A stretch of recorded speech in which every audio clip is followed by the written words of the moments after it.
যুদ্ধের উত্তেজনাপূর্ণ পরিস্থিতির মধ্যেও ধর্মীয় অনুশাসন থেকে পিছিয়ে থাকেননি ইরানের মানুষজন। পবিত্র রমজানের ৩০ দিন পূর্ণ করে দেশ জুড়ে উদযাপিত হচ্ছে ঈদ উল ফিতর। রাজধানী তেহরান সহ বিভিন্ন শহরে হাজার হাজার মুসল্লি খোলা মাঠে ঈদের জামাতে অংশ নিয়েছেন। ভোর থেকে ইমাম খোমেনি গ্র্যান্ডে মানুষের ঢল নামে। অতিরিক্ত ভিড়ের কারণে অনেকেই মসজিদের বাইরে উন্মুক্ত স্থানে নামাজ আদায় করেন।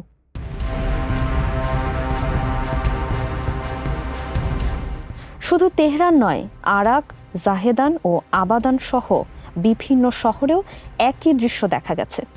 যুদ্ধ পরিস্থিতির মধ্যেও মানুষের এই স্বতঃস্ফূর্ত অংশগ্রহণ তাদের ধর্মীয় বিশ্বাসের দৃঢ়তা তুলে ধরে। এদিকে ঈদের দিনেই ইসরায়েল ও যুক্তরাষ্ট্রের হামলায় দেশটির নিহত হওয়া এক গোয়েন্দা মন্ত্রী ও বিপ্লবী গার্ডের এক মুখপাত্রের জানাজা অনুষ্ঠিত হয়। সাধারণ মানুষ সেখানে অংশ নিয়ে শোক প্রকাশ করেন। তবে এই ধর্মীয় আবহের মধ্যেই ভয়াবহ হামলার শিকার হয়েছে তেহরান। ভোরে ইসরায়েলি বিমান বাহিনী রাজধানীর বিভিন্ন সামরিক লক্ষ্যবস্তুতে হামলা চালায়। এতে একাধিক এলাকায় বিস্ফোরণের শব্দ শোনা যায়।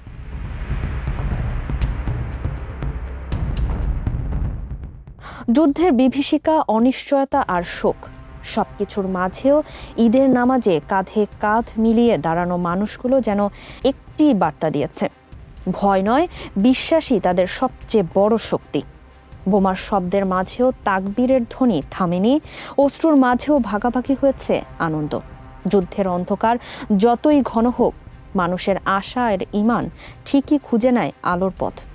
যুদ্ধ আর উৎসব, এই দুই বাস্তবতার মাঝে এগিয়ে চলছে ইরানের জনজীবন। ফারিহা আহমেদ, মানবকণ্ঠ।